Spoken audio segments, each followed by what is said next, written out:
ابن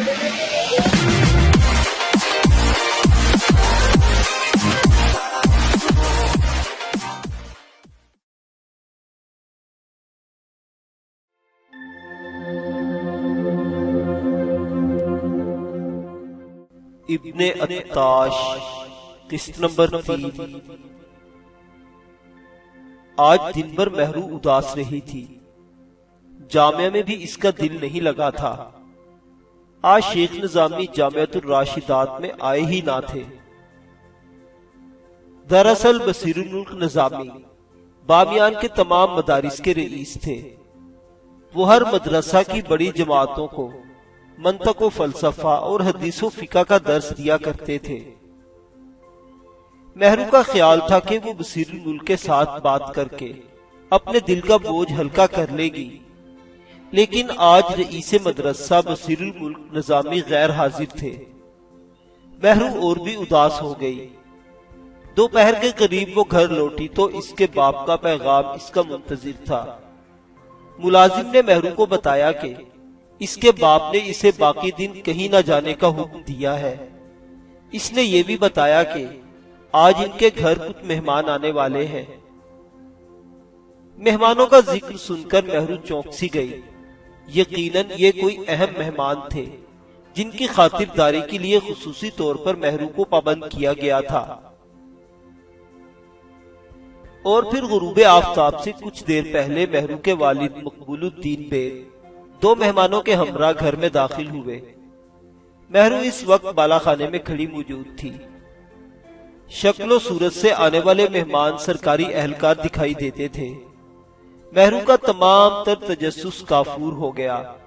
وہ دن بھر آنے والے مہمانوں کے متعلق سوچتی رہی تھی، لیکن اپنے باپ کی طرح کے سرکاری اہلکاروں کو دیکھ کر اس کا منہ بن گیا۔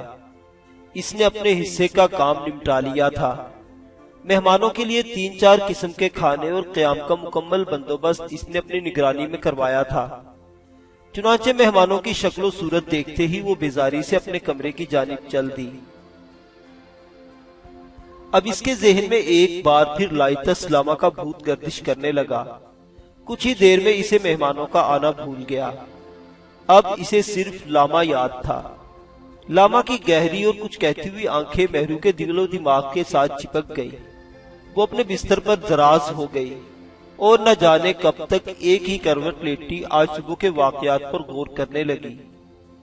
کئی ساعتیں اسی طرح گزر گئی۔ ماں سے وقت گزرنے کا احساس ہوا تو وہ ایک جھٹکے سے اٹھ کر بیٹھ گئی۔ وقت فی الحقیقت بہت زیادہ گزر چکا تھا۔ غالباً رات کا پہلا پہر ختم ہونے والا تھا۔ نہ جانے کیا سوچ کر مہرو النساء اپنے کمرے سے نکلی اور اپنے باپ کے کمرے کی طرف چل دی، لیکن ٹھیک اس وقت وہ اپنے باپ کو کوتوالے شہر مقبول الدین بیگ کے کمرے کے سامنے پہنچی تو ٹھٹک کر رک گئی۔ اسے محسوس ہوا جیسے کچھ لوگ کمرے کے اندر بیٹھے دھیمی آواز میں باتیں کر رہے ہوں۔ مہرو اپنی تجسس پسند طبیعت کے ہاتھوں مجبور ہو گئی اور تمام اخلاقی قواعد کو بالائے طاق رکھتے ہوئے اس نے کمرے کے دروازے کے ساتھ کان لگا دیے۔ تھوڑی دیر تک تو وہ کچھ نہ سمجھ پائی، لیکن پھر اسے سب کچھ صاف صاف سنائی دینے لگا۔ اس کا باپ کہہ رہا تھا، میں تم لوگوں سے اتفاق کرتا ہوں، اسماعیلیوں کی سرگرمیاں اب حد سے بڑھتی جا رہی ہیں۔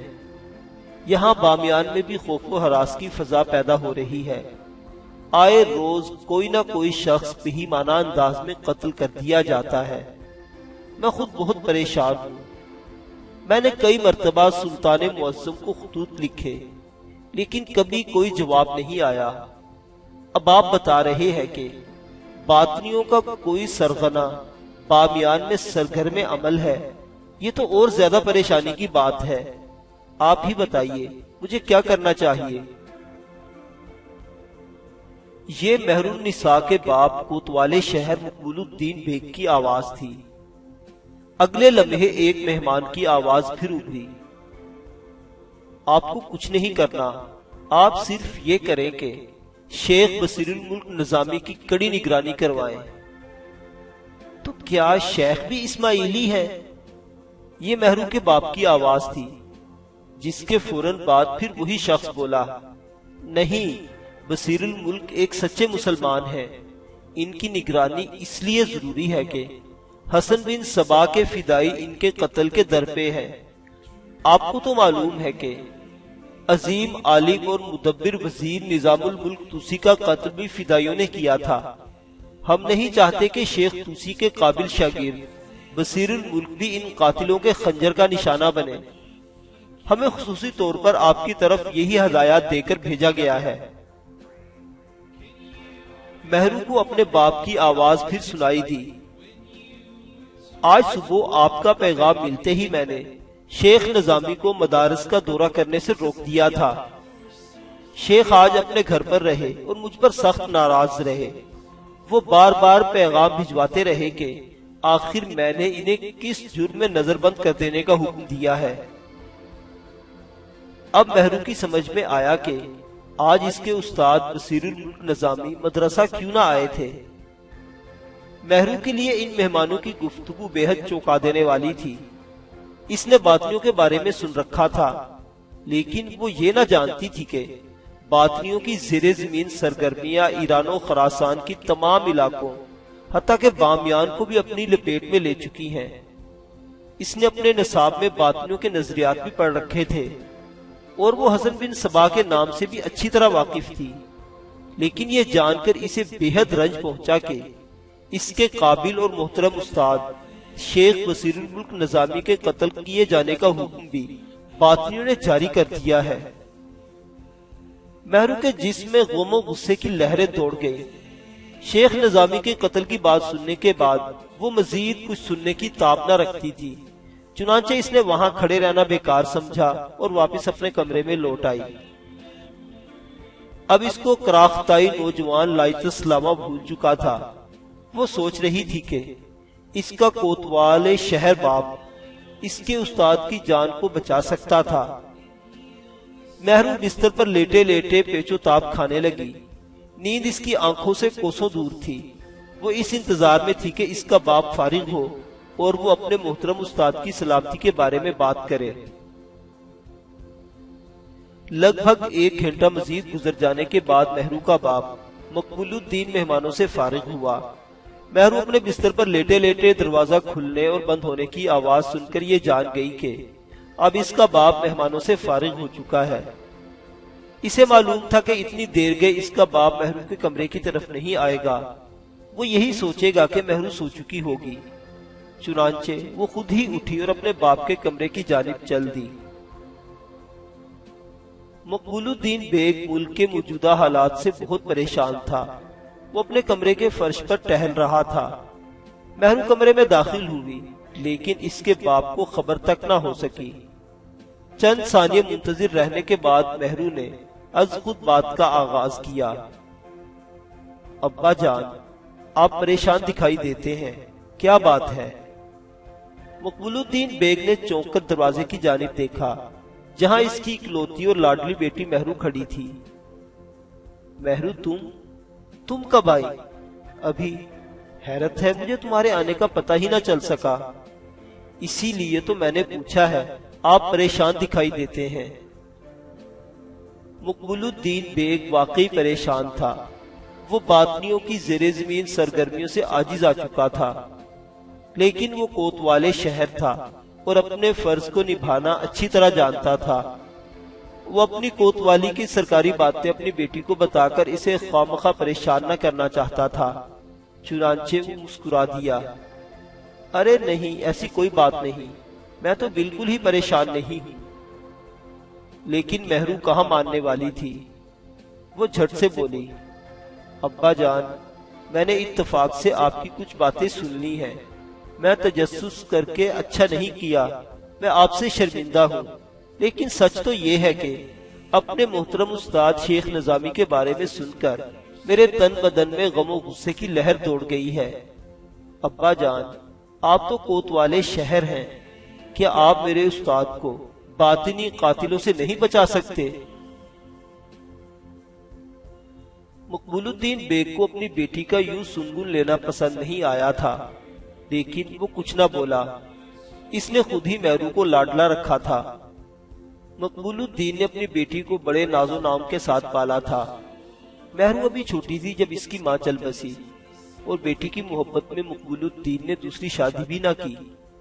وہ ایک بلند کردار افسر تھا، اس کی وجہ سے بامیان میں ہمیشہ امن و امان رہا تھا۔ لیکن محمد بن شاہ کی حکومت کے آغاز سے لے کر اب تک پوری سلجوقی سلطنت کے لیے ایک ہی مسئلہ درپیش رہا تھا، اور وہ تھا باطنیوں کی ریشہ دوانیوں کا مسئلہ۔ حسن بن صبا نے جب سے قلعہ الموت کو اپنا مرکز بنایا تھا، اس کے فدائیوں کی قاتلانہ سرگرمیاں نقطہ عروج کو چھونے لگی تھی، اور اب تو یہ سلسلہ پھیل کر بامیان تک آ پہنچا تھا۔ مقبول الدین بیگ بامیان کا کوتوال شہر تھا، اور جب سے اسے سلطان محمد بن ملک شاہ کے جاسوسوں نے یہ خبر دی تھی کہ اب فدائیوں کے اگلے اہداف بامیان میں متعین کیے گئے ہیں، مقبول الدین کی نیندیں اڑ گئی تھیں۔ اس نے مہرو کی بات سنی تو تھوڑا سا چونکا، لیکن ساتھ ہی اس نے اپنے چہرے کے تاثرات پر قابو پا لیا، اور کسی قدر تشفی آمیز لہجے میں مہرو سے کہنے لگا، بیٹی تم چندہ فکر مت کرو، میرے سپاہی گلی گلی میں متعین ہے، میری نظروں سے اس شہر کا کوئی آدمی پوشیدہ نہیں، بصیر الملک میرے لیے بھی محترم ہے، ان کی حفاظت میں اپنی جان سے بڑھ کر کروں گا۔ باطنیوں میں اتنی ہمت نہیں کہ ان کے فدائی بامیان کے کسی شہری کو نقصان پہنچا سکے۔ تم مطمئن رہو اور اب جا کر سو جاؤ، اور ہاں، اس طرح کان لگا کر کسی کی باتیں سننا بہت بری عادت ہے۔ لیکن مہرو اپنی جگہ سے نہ ہلی۔ بے شک کوتوالے شہر کے منہ سے فوجداری انتظامات کا ذکر سن کر اس کی خاطر خواہ تسلی ہو گئی تھی، لیکن نہ جانے کیوں وہ ابھی تک کھڑی تھی۔ کچھ دیر توقف کے بعد مہرو بولی، آج بصیر الملک مدرسہ بھی نہیں آئے۔ ہاں، میں نے انہیں خود روکا تھا۔ تو کیا اب وہ مدرسہ نہیں آئیں گے؟ نہیں، ایسی بات نہیں، میں کل سے ان کی حفاظت کے لیے چند ماہر سپاہی مقرر کر دوں گا۔ مہرو اب پوری طرح تسلی حاصل کر چکی تھی۔ اس نے جانے سے پہلے اپنے باپ سے پوچھا، ابا جان، میرے ہاتھ کا بنا ہوا کھانا آپ کے مہمانوں کو پسند آیا؟ مہرو کے اتنا کہنے کی دیر تھی کہ یکایک مقبول الدین بیگ کا اعصابی تناؤ جاتا رہا۔ اس نے پیار بھری مسکراہٹ کے ساتھ مہرو کی جانب دیکھا، اور پھر چند قدم چل کر اپنی بیٹی کے نزدیک آ گیا۔ اب وہ اپنی لاڈلی بیٹی کے چہرے کو اپنی دونوں ہتھیلیوں میں تھام کر ایک شفیق باپ کے لہجے میں بولا، بیٹا تمہارا کھانا بہت اچھا تھا، مہمانوں نے بہت تعریف کی۔ یہ کہتے ہوئے مقبول الدین بیگ نے اپنی بیٹی کی پیشانی کا بوسہ لیا۔ تم گھبراؤ مت، تمہارے استاد کو کچھ نہیں ہوگا، میں ہوں نا، جب تک میں ہوں تم ان کی سلامتی کی فکر چھوڑ دو۔ اب مہرو کو اپنے باپ کے لہجے میں شفقت اور آسودگی محسوس ہوئی تو وہ مچل گئی اور اپنے باپ کے سینے سے جا لگی۔ ابا جان، آپ کوئی ارادہ کرتے وقت انشاءاللہ بالکل نہیں کہتے، حالانکہ انشاءاللہ کہنے کا حکم اللہ تعالیٰ نے اپنے پیارے پیغمبر کو قرآن حکیم میں دیا ہے۔ مقبول الدین بیگ کا سینہ خوشی سے بھر گیا۔ اس کی بیٹی قرآن و حدیث کی عالمہ بن چکی تھی۔ اس نے کسی قدر خفت بھری مسکراہٹ کے ساتھ کہا، اوہو، میں تو بھول ہی گیا کہ میرے گھر میں اب بصیر الملک نظامی کی ایک قابل شاگرد بھی رہتی ہے۔ معاف کرنا بیٹی، آئندہ میں کچھ بھی کہتے ہوئے انشاءاللہ ضرور کہوں گا۔ مہرو کھل کھلا کر ہنستی۔ بیٹی کے ساتھ پیار کی دو باتیں کرنے کے بعد مقبول الدین کے دل کا بوجھ ہلکا ہو گیا۔